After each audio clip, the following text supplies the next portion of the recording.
So Swing Left National's goals are straightforward: retain the White House, retain the United States Senate, win the United States House back, and continue building strength at the state level. You'll find the goals and the map that's on this slide on the strategy section of Swing Left National's website. Swing Left National has identified 12 super states, and those are key to achieving the goals. If you squint, you can make them out on the right. We'll zoom into them now on this next slide. So these super states are home to key races, as it says.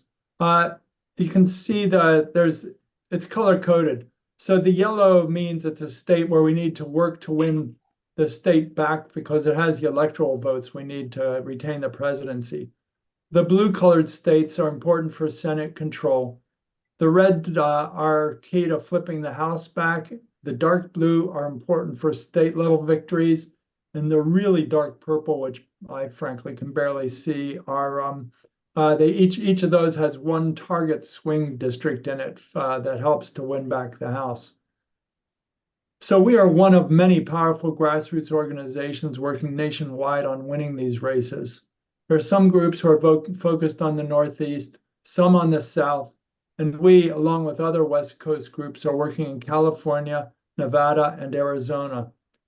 Arizona is critical at all levels. Nevada is critical at the national level for the presidency, for the Senate, and for the House.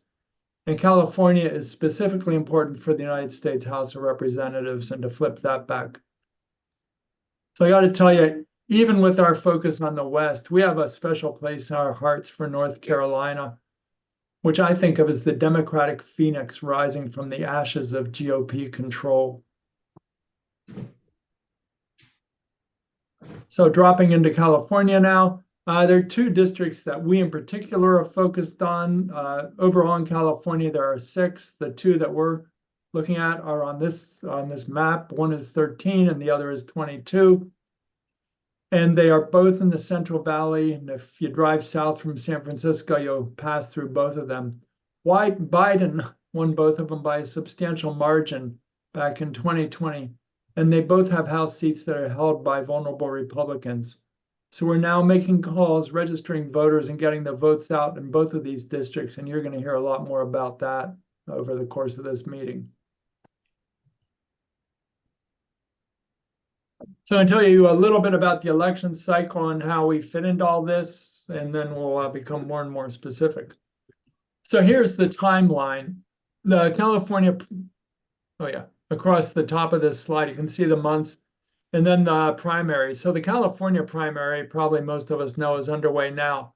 Nevada's comes up in May, Arizona's is in July, and then there's a stretch that I've started referring to as election season, which encompasses the start of early voting in various states through the final date of vote, which we all know as Election Day, and that's on November 5th. Honestly, election season starts in late September in Pennsylvania, so it's even longer than it looks on this map, on this chart. So now we'll look at the ways to get involved. Letter preparation is going to start up shortly.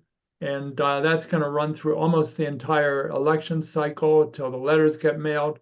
And you'll hear more about that as the season unfolds.